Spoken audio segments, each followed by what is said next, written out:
नमस्कार, स्वागत है अपना बिहार में। मैं हूं आपके साथ हर्षदा। खबर लखीसराय से है। लखीसराय में चैत नवरात्र की अष्टमी पर महागौरी की पूजा के लिए मंदिरों में उमड़ी भारी भीड़। प्रशासन ने सुरक्षा के पुख्ता इंतजाम किए, तो वहीं नवरात्र के अवसर पर पूरे देश के साथ लखीसराय में भी भक्तिमय माहौल देखने को मिला। जैसे ही देवी मां के पट खुले, जय दुर्गा के नारों से पूरा वातावरण गूंज उठा। लखीसराय नगर परिषद के उपसभापति शिवशंकर राम ने भी सपरिवार पूजा अर्चना कर मां का आशीर्वाद लिया। आज नवरात्र का अष्टमी तिथि है, जिसमें महागौरी की पूजा का विशेष महत्व होता है। इसी अवसर पर मंदिरों में श्रद्धालुओं की भारी भीड़ उमड़ पड़ी। मंदिर परिसर की रंग बिरंगे फूलों और रोशनी से उन्हें सजाया गया। जिला प्रशासन की ओर से सुरक्षा व्यवस्था को लेकर विशेष सतर्कता बरती जा रही है। हर कोने पर सीसीटीवी कैमरेज लगाए गए, जिनकी निगरानी जिला प्रशासन लगातार कर रहा है। लखीसराय से संतोष कुमार गुप्ता की रिपोर्ट।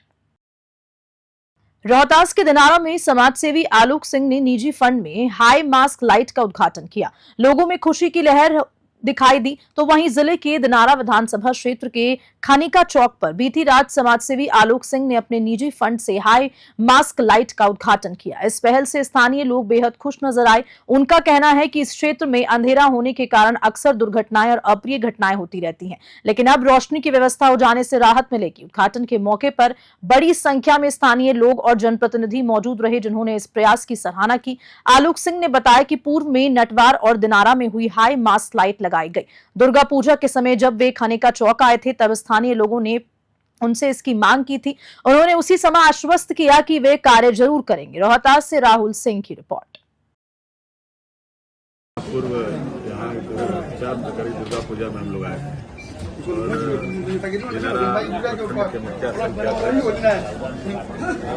भोला भैया ने आग्रह किया था कि आपने नटवार में, सुरपुरा में सोलर लाइट लगाया और यहाँ भी आवश्यकता है, क्योंकि खनिका चौक समाजवादियों का गढ़ है और बीते दिन प्रायः यह देखा जा रहा था कि लाइट के अभाव में दुर्घटना हो रही थी और साथ ही साथ जो व्यापारी बंधु थे उनके साथ भी कुछ घटना हुआ था और लाइट की यहाँ सख्त आवश्यकता थी।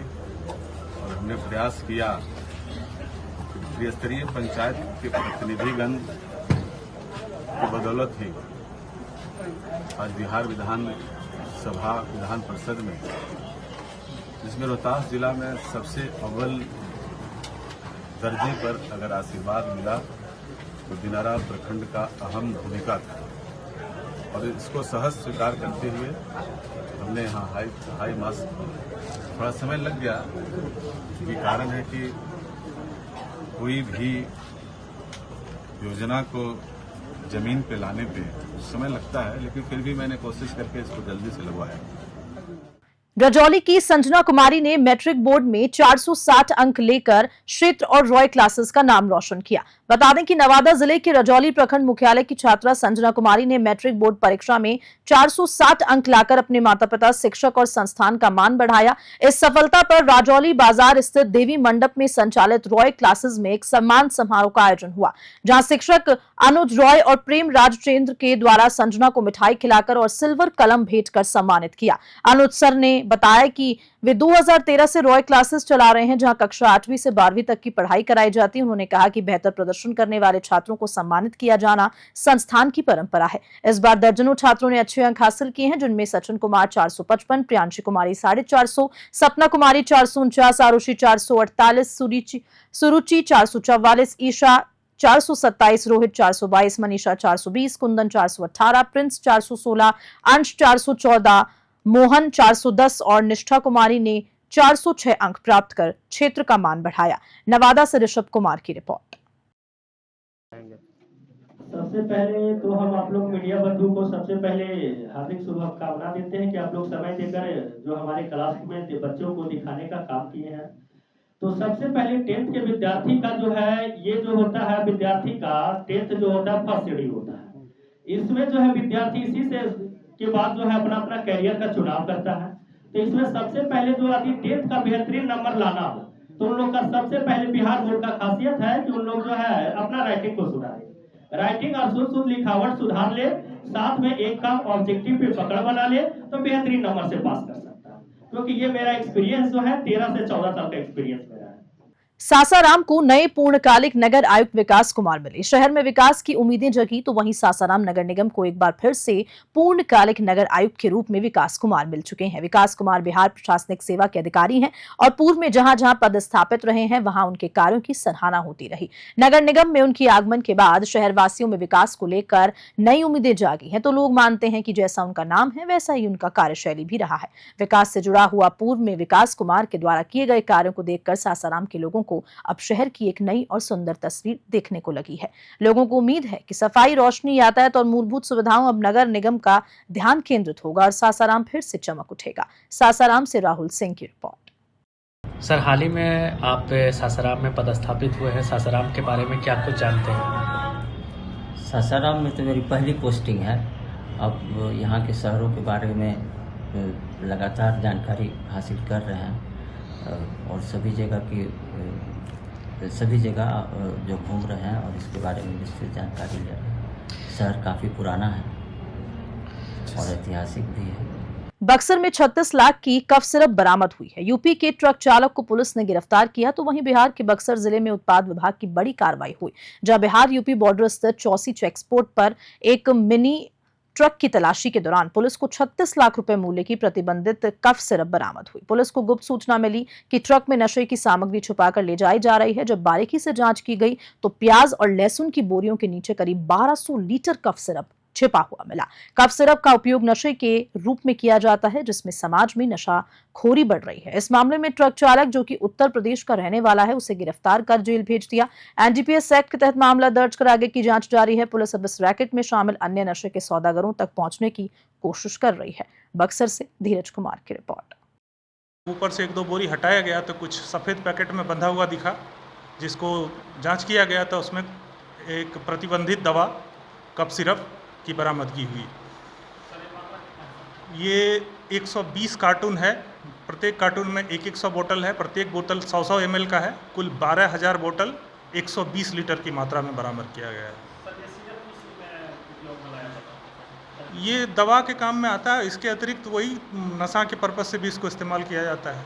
भीम करूप गांव में वेदा फार्म की पहल से जुड़ी जड़ी बूटी खेती को मिलेगा बढ़ावा और किसानों में उत्साह भी देखा गया। भारत की आयुर्वेद चिकित्सा पदोन्नति आज विश्व में नंबर 1 स्थान पर है और इसी क्रम में बिहार के रोहतास जिले के भीम करूप गांव में अमेरिका की न्यूयॉर्क स्थित आयुर्वेदिक कंपनी वेदा फार्म ने वेदा गुण वाटिका की शुरुआत कर दी। इस पहल की अगुवाई कर रही भारतीय मूल की स्मृता मेघमाला चौबे, जो अपने पुरखों की धरती पर जड़ी बूटी की व्यावसायिक खेती को बढ़ावा दे रही है। यहाँ सफेद मसूली और पेपरमेंट सहित 6 प्रकार की औषधि पौधों की खेती की जाएगी। गाँव के किसान इस योजना को लेकर काफी उत्साहित हैं और स्मिता चौबे का कहना है कि पारंपरिक खेती से हटकर अगर किसान आयुर्वेदिक खेती की ओर रुख करें तो कम लागत से ज्यादा मुनाफा मिल सकता है। उन्होंने ये भी स्पष्ट किया कि जड़ी बूटी उत्पाद सीधे किसानों से खरीद जाएंगे और अमेरिका तक भेजे जाएंगे। स्मिता के पिता अशोक चौबे भी इस मिशन के में साथ हैं और बिहार सरकार से मांग रहे हैं कि उत्तराखंड और हिमाचल की तरह जड़ी बूटी जैसे गांजा और भांग की खेती को यहां भी अनुमति दी जाए ताकि कैंसर जैसी बीमारियों के इलाज में इस्तेमाल हो सके। गांव के किसान संत बिलास सिंह ने खुशी जाहिर करते हुए कहा कि अमेरिकी कंपनी हमारे गांव में खेती करेगी, इसमें आमदनी भी बढ़ेगी और बेरोजगारों को रोजगार भी मिलेगा। रोहतास से राहुल सिंह की रिपोर्ट। हाँ, नमस्ते। मेरा नाम है स्मृता मेघमाला चौबे। हम भैया राम चौबे की पर पौत्री हैं और हम शुरू किए हैं वेदा फार्म्स। हम अमेरिका में जन्मे हैं, लेकिन हम चाहते हैं कि यहाँ पे मेरे जो पुरखों का ज़मीन है उसमें खेती हो और वो भी आयुर्वेदिक जड़ी बूटी का। मेरा कंपनी है वेदा वॉरियर यूएस में। आयुर्वेदिक मेडिसिन हम लोग बनाते हैं और बेचते हैं। अभी हम लोग का सब जड़ी बूटी इंडिया से आता है, अमेरिका में शिप होता है, वहाँ पे दवा बन के वहाँ पे बिकता है। और यहाँ पे भीम करूप में हम लोग बहुत खुशी के साथ यहाँ पे अपना नया द्रव्य गुण वाटिका शुरू कर रहे हैं। यहाँ पे आज के बाद 6 जड़ी बूटी का खेती होगा और हम लोग बहुत खुश हैं कि पूरा गांव के साथ मिलके हम लोग कुछ अच्छा काम करें।